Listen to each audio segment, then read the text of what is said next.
கர்த்தருடைய பரிசுத்த நாமத்திற்கு மகிமை உண்டாவதாக. இந்த காலைவெளியிலே தொடர்ந்து தேவனுடைய வார்த்தையை தியானிக்க கர்த்தர் கிருபை செய்வாராக. சங்கீதம் 128:5 கர்த்தர் சியோனிலிருந்து உன்னை ஆசீர்வதிப்பாராக.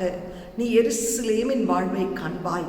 அந்த எருசலேமின் வாழ்வை நாம் காண வேண்டுமானால், சியோனிலிருந்து கர்த்தர் நம்மை ஆசீர்வதிக்க வேண்டுமானால், நம்முடைய குடும்பம் அன்பினால் நிறைந்திருக்க வேண்டும். நம்முடைய குடும்பத்திலே தாழ்மை என்ற அந்த விசேஷித்த அந்த ஆவி நமக்குள்ளே இருக்கணும். மூன்றாவது நாம் பார்க்கிறோம், ஒரு குடும்பத்தை கர்த்தர் ஆசீர்வதிக்க வேண்டுமானால் அந்த குடும்பம் உண்மையுள்ள ஒரு குடும்பமாய் காணப்பட வேண்டும். இதை தான் நீதிமொழிகள் 28:20 வாசிக்கிறோம். உண்மையுள்ள மனுஷன் பரிபூர்ண ஆசீர்வாதங்களை சுதந்தரிப்பான் என்று சொல்லி கர்த்தருக்கு ஸ்தோத்திரம். மத்தேயு சுவிசேஷம் 25:13-30 வாசிக்கும் போது தாளந்து அந்த ஓமையிலே நாம் பார்க்கிறோம். அந்த 5 தாளந்து வாங்கினவன் இன்னும் 5 தாளந்தை உற்பத்தி செய்தான். 2 தாளந்து இன்னும் 2 மாற்றினான். ஆனால் 1 தாளந்து வாங்கினவனோ அதை புதைத்து வைத்தான். ஏனென்றால் என் எஜமான் மிகவும் பொல்லாதவன், அவன் வந்து அதை கேட்பான் என்று சொல்லி. ஆனால் ஆண்டவர் அந்த 5 தாளந்து 5ஆய் மாற்றினவனை பார்த்து சொன்னார், நீ கொஞ்சத்திலே உண்மையாய் இருந்தால் உன்னை அநேக காரியங்களுக்கு நான் அதிகாரியாய் வைப்பேன். உண்மையாய் நீ இருந்ததுபடினால் என் சந்தோஷத்துக்குள் நீ பிரவேசிப்பாய் என்று சொன்னது மாத்திரமல்ல, கர்த்தருக்கு ஸ்தோத்திரம், அந்த 1 தாளந்து பதுக்கி வைத்திருந்தவனுடைய எடுத்து இந்த 5 தாளந்து உள்ளவனுக்கே அதை கொடுத்தார். கர்த்தருக்கு ஸ்தோத்திரம். இன்றைக்கு நாம் உண்மை உள்ளவர்களாய் இருந்தால், கொஞ்சத்திலே உண்மையாய் இருந்தால் கூட கர்த்தர் நம்மை அநேக காரியங்களுக்கு அதிகாரியாய் வைப்பார். அது மாத்திரமல்ல, கர்த்தருக்கு ஸ்தோத்திரம், நாம் உண்மையாக இருக்கும்போது தான் அவருடைய சந்தோஷத்துக்குள், பரலோக ராஜ்யத்திற்குள் நாம் பிரவேசிக்க முடியும்.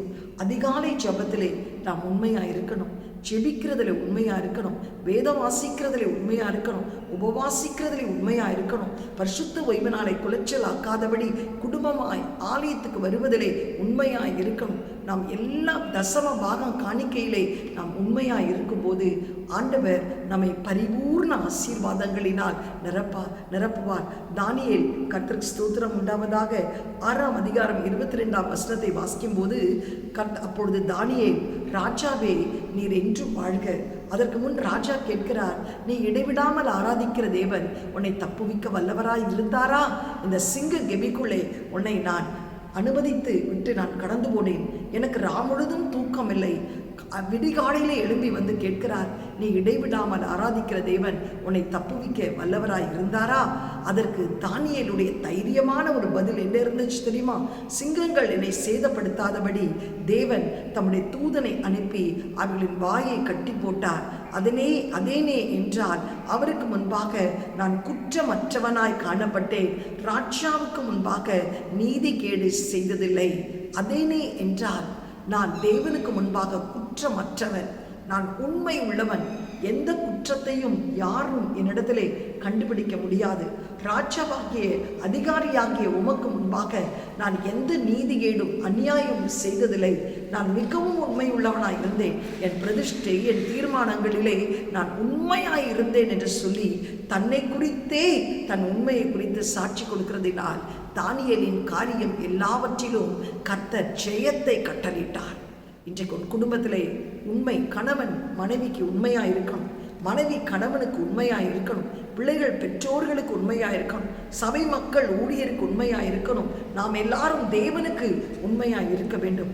ஒரு சம்பவம் ஞாபகம் வரதுனால நான் சொல்கிறேன், கர்த்தருக்கு ஸ்தோத்திரம் உண்டாவதாக.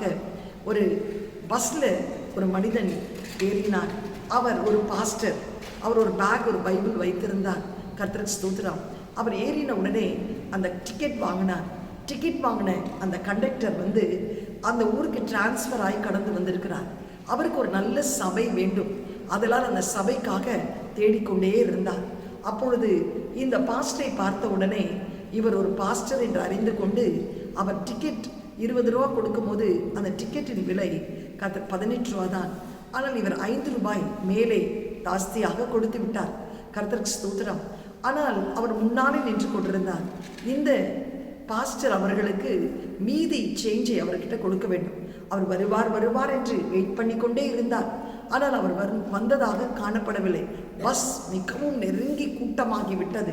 கர்த்தருக்கு ஸ்தோத்திரம். இந்த பாஸ்டர் இறங்க வேண்டிய அந்த ஸ்டாப்பிங் வந்த உடனே இந்த பாஸ்டருக்கு அந்த காசை எப்படியாவது கொடுத்து விட வேண்டும், இல்லாவிட்டால் 2 ரூபாய் தானே எடுத்துக்கொண்டு போய்விடலாம் என்று நினைத்தார்.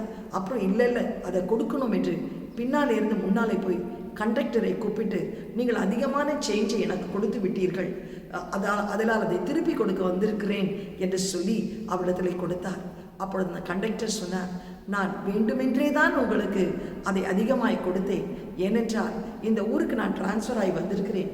எந்த ஊழியக்காரர் உண்மையாய் ஆலயத்தை நடத்துகிறார் என்பதை பார்ப்பதற்காக, உங்களை பார்த்த உடனே உங்களை சோதிக்கிறதற்காக அப்படி செய்தேன் என்று சொன்னார். கர்த்தருக்கு ஸ்தோத்திரம். இந்த பாஸ்டருக்கு அப்படியே திகைத்து போய் நின்றார். ஐயோ, அந்த 2 ரூபாவை நான் முன்னாலே போய் ஏன் கொடுக்கணும்? அவர் தானே எனக்கு அதிகமாய் கொடுத்து விட்டார், அது அவர் தவறு என்று எடுத்துக்கொண்டு போயிருப்பேனானால், நான் உண்மையில்லாதவனாய் இருந்திருப்பேனானால் ஒரு ஆத்மாவை இழந்து போயிருப்பேனே என்று அவர் உள்ளம் துடித்தது. அந்த கண்டக்டர் மூலமாய் அநேக ஆத்மாக்கள் சபைக்கு வர கர்த்தர் சித்தம் கொண்டார். அந்த கொஞ்சத்தில் உண்மையாக இருந்தது, அந்த கண்டக்டர் மூலமாய் சபை வளர்ந்தது. ஆம், எனக்கு பிரியமானவர்களே, நீங்கள் உண்மையாய் இருக்கும்போது கர்த்தர் அநேக காரியங்களை உங்களை ஆசீர்வதிப்பார். விசேஷமாய் குடும்பத்திலே நீங்கள் உண்மையாக இருக்கும்போது, ஒருவருக்கு ஒருவர் மனம் விட்டு பேசும்போது, there should be transparency in the life. உங்களுடைய எல்லா விஷயத்திலும் சம்பளம் உங்கள் மனைவிக்கு தெரிய வேண்டும், உங்கள் பேங்க் அக்கௌண்ட் தெரிய வேண்டும், உங்களுடைய செல்போன் பாஸ்வேர்ட் தெரிய வேண்டும். எதிலும் ஒளிவு மறைவு இருக்கக்கூடாது, ஒளிவு மறை கள்ளத்தனம் இருக்கக்கூடாது. உண்மையாய் நீங்கள் இருப்பீர்களானால் தேவன் உங்கள் குடும்பத்தை ஆசீர்வதிப்பார். சியோனிலிருந்து எருசலேமின் சுக வாழ்வை நீங்கள் காணும்படி கர்த்தர் கிருபை செய்வார். கண்களை மூடி ஜெபம் செய்வோம். எங்களை அதிகமாய் நேசிக்கிற நல்ல தகப்பனே, இந்த காலை வேளையிலே சியோனிலிருந்து உன்னை ஆசீர்வதிப்பேன், எருசலேமின் வாழ்வை நீ காண்பாய் என்ற வார்த்தையை தியானிக்கிறோம். ஆண்டவரே, நாங்கள் ஆசீர்வதிக்கப்பட்ட ஒரு தேவஜனமாய், ஆண்டவரே, எங்கள் வாழ்வு சுகித்திருக்க வேண்டுமானால் குடும்பத்திலே அன்பு பூரணப்படணும் ராஜா, குடும்பத்திலே தாழ்மை காணப்படணும் ராஜா. ஆண்டவரே, இன்றைக்கு நாம் தியானித்தபடி குடும்பத்திலே ஒருவருக்கு ஒருவர் உண்மை உள்ளவர்களாக இருக்கணும். முதல் தேவனிடத்திலே உண்மை உள்ளவர்களாக இருக்கணும் அப்பா.